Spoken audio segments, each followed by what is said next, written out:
Zoya Preet Singh hello. मैं Zoya.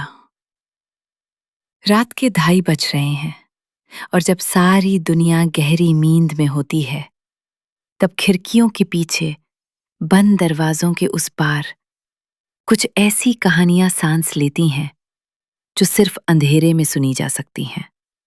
Welcome to after midnight stories. आज की रात हवा में एक अलग ही कशिश है, एक ऐसी कशिश जो बरसों की चुप्पी को तोड़ने वाली है। पर एक छोटी सी शर्त है। अगर आपकी उम्र 18 साल से कम है तो अपने कान अभी बंद कर लीजिए और ये ऑडियो यहीं स्टॉप कर दीजिए, क्योंकि आज रात की कहानी थोड़ी वाइल्ड, थोड़ी हॉनी और बहुत ज्यादा इंटेंस होने वाली है। ये उन एहसासों की कहानी है जब कंट्रोल हाथ से फिसल जाता है। तो अकेले हैं आप? ईयरफोन्स लगा लिए? गुड। आंखें बंद कर लीजिए और मेरे साथ चलिए इस भीगी हुई, मदहोश कर देने वाली रात में। जोयाज टिंट में मीरा हमेशा से आरव को एक बच्चा ही समझती थी, उसकी बेस्ट फ्रेंड, नेहा का छोटा भाई। जब भी मीरा नेहा के घर आती, आरव या तो अपने रूम में वीडियो गेम्स खेल रहा होता या फिर शॉर्ट्स पहने बिखरे बालों के साथ हॉल में घूमता रहता। मीरा की उम्र अब 28 साल थी और उसकी नजरों में आरव सिर्फ 30 साल का एक बेपरवाह लड़का था। पर कहते हैं ना, वक्त कब बदल जाता है और नजरिए कब जवान हो जाते हैं, किसी को खबर नहीं होती। आज रात शहर में अचानक तूफान आ गया था। नेहा एक शादी अटेंड करने आउट ऑफ स्टेशन गई हुई थी। मीरा, जो नेहा के घर कुछ काम से आई थी, इस भयंकर बारिश की वजह से यहीं फंस गई थी। घर में सिर्फ 2 लोग थी, मीरा और आरव। रात के 11 बज चुके थे, लाइट जा चुकी थी। घर में सिर्फ इमरजेंसी लाइट की हल्की पीली रोशनी थी। मीरा बालकनी के पास खड़ी बारिश को देख रही थी। उसने एक पतली वाइट कॉटन की कुर्ती पहनी हुई थी, जो हवा की वजह से उड़ती हुई बारिश की बूंदों से थोड़ी थोड़ी भीग गई थी। उसकी कुर्ती उसके जिस्म के कर्व से चिपकने लगी थी। ठंड लग जाएगी मीरा। मीरा चौंकी।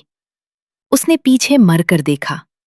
अंधेरे और रोशनी के बीच आरव खड़ा था, पर ये वो आरव नहीं था जिसे वो जानती थी। उसके बिखरे हुए बाल अब एक स्टाइलिश मैस थे। उसका सीना चौड़ा हो चुका था। उसकी ग्रे टी शर्ट उसके बाइसेप्स पर टाइट थी। उसके चेहरे पर एक शार्प जॉ लाइन और हल्की सी बियर्ड थी। पर सबसे ज्यादा बदलाव उसकी आंखों में था। वो आंखें अब किसी बच्चे की नहीं थीं। उन आंखों में एक ऐसी गहराई थी, एक ऐसी कशिश थी जो मीरा के जिस्म के आर पार देख रही थी। आरव, तुम सोए नहीं अब तक? और ये कॉफी? तुम्हें जगता छोड़कर मैं कैसे सो सकता था? उसके लफ्जों में एक अजीब सा वजन था, एक डबल मीनिंग, जिसने मीरा की धड़कनों को अचानक तेज कर दिया। तुम कब से कॉफी बनाने लगे? मैं बहुत कुछ सीख गया हूं मीरा, बस तुमने कभी ध्यान ही नहीं दिया। बारिश थोड़ी तेज हो जाती है। उनके बीच का फासला अब बहुत कम था। मीरा को उसके कोलोन की खुशबू आ रही थी, एक डीप मस्की मर्दाना खुशबू जो बारिश की मिट्टी की महक के साथ मिलकर मीरा के दिमाग पर हावी हो रही थी। मीरा ने एक कदम पीछे हटने की कोशिश की, पर बालकनी की रेलिंग उसके पीछे थी। वो ट्रैप हो चुकी थी, आरव के उस इंटेंस गेज और अपने खुद के मचलते हुए जज्बातों के बीच। आरव का राइट हैंड धीरे से उठा। मीरा की सांसें अटक गईं। उसने सोचा आरव पीछे हट जाएगा, पर आरव की बड़ी गर्म उंगलियां मीरा की गर्दन पर आकर रुकी। बहुत ही धीमी सा। आरव के अंगूठे ने मीरा की गर्दन पर पड़ी बारिश की एक बूंद को धीरे से वाइप किया। उसका छुआ जाना इतना सॉफ्ट था, पर उसमें आग इतनी थी कि मीरा के पूरे जिस्म में एक करंट सा दौड़ गया। भीग गई हो तुम? बीमार पड़ जाओगी। आरव, ये क्या कर रहे हो? मैं तुम्हारी दीदी की दोस्त हो, मेरी दीदी नहीं हो। उफ! ये लाइन सुनते ही मीरा का बचा खुचा सेल्फ कंट्रोल भी हिल गया। आरव के चेहरे और मीरा के चेहरे के बीच अब सिर्फ कुछ इंच का फासला था। आरव की गर्म सांसें मीरा के होठों पर पड़ रही थीं। मीरा की आंखें खुद ब खुद झुकने लगीं। वो उसका हाथ हटा नहीं पा रही थी। वो चाहती ही नहीं थी कि वो अपना हाथ हटाए। आरव ने अपने दूसरे हाथ से मीरा की कमर को हल्के से पकड़ा।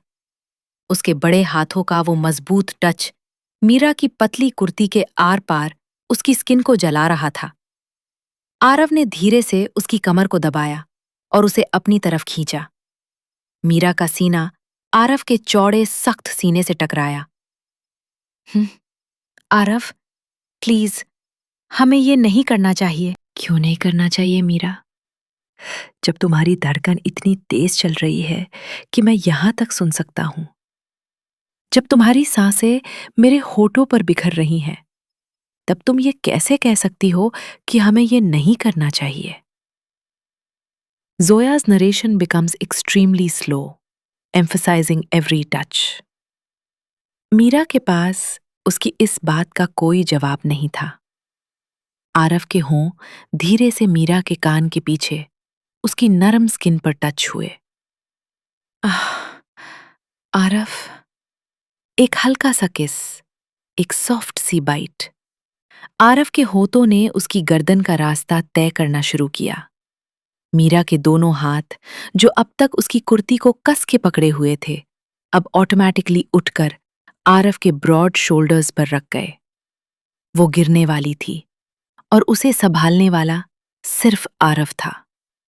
आरव की जीभ ने मीरा की कॉलरबोन पर एक गरम, गीला निशान छोड़ा। उसके हाथ मीरा की पीठ पर स्लाइड कर रहे थे, कुर्ती के नीचे से उसकी नंगी कमर को धूतते हुए।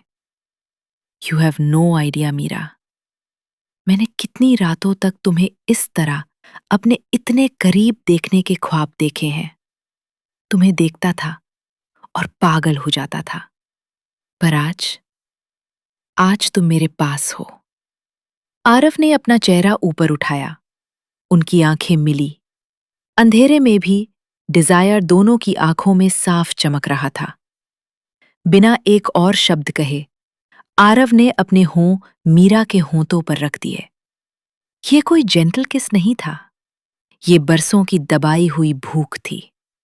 आरव के होंठ भूखे थे, डिमांडिंग थे, पोजेसिव थे।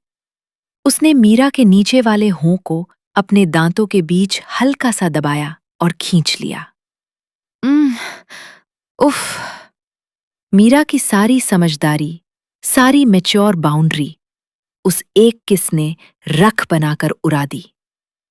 उसने अपने दोनों हाथ आरव के बालों में डाल दिए और उसे और जोर से अपनी तरफ खींच लिया। उसकी जीभ आरव की जीभ से मिल रही थी, एक गरम, मदहोश कर देने वाली लड़ाई जिसमें दोनों ही जीतना चाहते थे और दोनों ही हारना चाहते थे। आरव ने उसे उठा लिया। हाँ, उठा लिया। मीरा की टांगें हवा में थी और उसने इंस्टिंक्चुअली अपनी टांगें आरव की कमर के इर्द गिर्द लपेट ली। आरव उसके होंठों को चूमते हुए उसे बालकनी से अंदर लिविंग रूम की तरफ लाया और उसे धीरे से दीवार के सहारे टिका दिया। आरव, कोई आ गया तो? घर पर कोई नहीं है मीरा, सिर्फ तुम और मैं। और आज रात तुम्हें मुझसे कोई नहीं बचा सकता, तुम खुद भी नहीं। दीवार की ठंडक मीरा की पीठ पर थी और सामने आरव के जिस्म की आग। आरव के हाथों ने अब मीरा की कुर्ती को नीचे से पकड़ा और एक ही स्मूथ मोशन में उसे उसके सर के ऊपर से उतारकर जमीन पर फेंक दिया। मीरा अब सिर्फ अपने ब्लैक लेस अंडरगारमेंट्स में थी। आरव की आंखें उसके जिस्म को ऐसे देख रही थीं जैसे कोई भूखा शेर अपने शिकार को देखता है। मीरा को शर्म आ रही थी। उसने अपने हाथों से खुद को कवर करने की कोशिश की, पर आरव ने उसके दोनों हाथों की कलाइयों को पकड़ा और उन्हें उसके सर के ऊपर दीवार पर पिन कर दिया। छुपाओ मत Meera, you are perfect, so fucking perfect. Aarav का चेहरा अब उसके सीने की तरफ झुका। उसके गर्म होठों ने मीरा के क्लीवेज के बीच की स्किन को चूमा। उसका एक हाथ मीरा की रिस्ट्स को पकड़े हुए था और दूसरा हाथ मीरा की कमर, उसके नराम पेट और उसकी थाइस पर आग लगा रहा था। जब आरव के होठों ने उसकी ब्लैक ब्रा की लेस के ऊपर से उसके सेंसिटिव हिस्सों को मुंह में लिया और हल्का सा बाइट किया, तो मीरा के मुंह से एक जोर की आह निकल गई। आह, Aarav, oh my God, please. Please क्या मीरा? प्लीज रुको या please don't stop? Don't don't stop, please मुझे छुओ, मुझे अभी और छुओ। और आरव नहीं रुका। उसकी उंगलियों ने बड़ी सफाई से उस ब्लैक लेस के हुक को खोल दिया। मीरा का जिस्म अब पूरी तरह से आरव के सामने खुला था। उसने मीरा को सोफा पर लिटा दिया। आरव ने जल्दी से अपनी टी-शर्ट निकालकर फेंक दी। उसका पसीने से चमकता हुआ 14 सीना और एब्स देखकर मीरा के अंदर की आग और भड़क गई। आरव उसके ऊपर आ गया। उसके घुटने मीरा की टांगों के बीच थे। आरव की गर्म सांसें और उसकी बेचैनी मीरा की थाइस के पास फील हो रही थी। वो दोनों एक दूसरे में इतनी बुरी तरह उलझ चुके थे कि कहाँ आरव खत्म हो रहा था और कहाँ मीरा शुरू हो रही थी, ये बताना मुश्किल था। आरव का मुंह मीरा के होंठों पर, उसकी गर्दन पर, उसके सीने पर बेलगम घूम रहा था और उसके हाथों ने मीरा के जिस्म का वो हिस्सा ढूंढ लिया था जहां मीरा सबसे ज्यादा बेचैन थी। जैसे ही आरव की 2 उंगलियों ने मीरा की गीली, आग से तपती हुई जगह को छूहा, मीरा का पूरा जिस्म हवा में उठ गया। उफ, या आरव, आह, वही, हाँ वही। आरव की उंगलियों की मूवमेंट स्लो से फास्ट होने लगी। एक डीप सेंशुअल रिदम, अंदर, बाहर, सर्कल में। उसने मीरा को पागल कर दिया था। मीरा अपने दांतों से अपने होंठ चबा रही थी। उसके दोनों हाथ सोफा के कुशन को बुरी तरह नोच रहे थे। तुम मेरे लिए भी नहीं हो मीरा, सिर्फ मेरे लिए। बताओ, किसकी हो तुम? तुम्हारी। आह, मैं सिर्फ तुम्हारी हूं आरव, और तेज, please, I can't take it. मैं आरव ने अपना चेहरा उसकी टांगों के बीच झुका लिया। जब उसकी गर्म, गीली जीभ ने मीरा को वहां छुआ, मीरा को लगा जैसे उसके दिमाग के सारे तार जल गए हों। ओ गॉड, आरव, यस, यस। एक आखिरी इंटेंस वेव ने मीरा के पूरे जिस्म को अपनी गिरफ्त में ले लिया। वो झटके खाने लगी।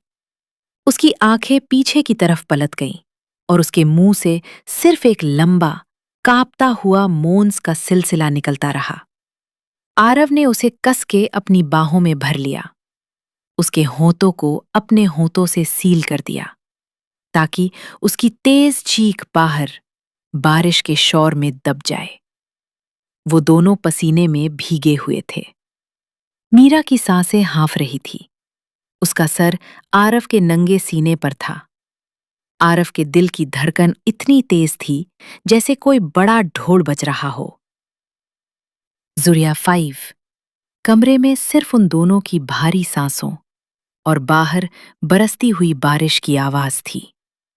मीरा, जो हमेशा एक मैच्योर, समझदार और बड़ी लड़की होने का नाटक करती थी, आज एक बच्चे की बाहों में पूरी तरह टूट चुकी थी और जुड़ भी चुकी थी।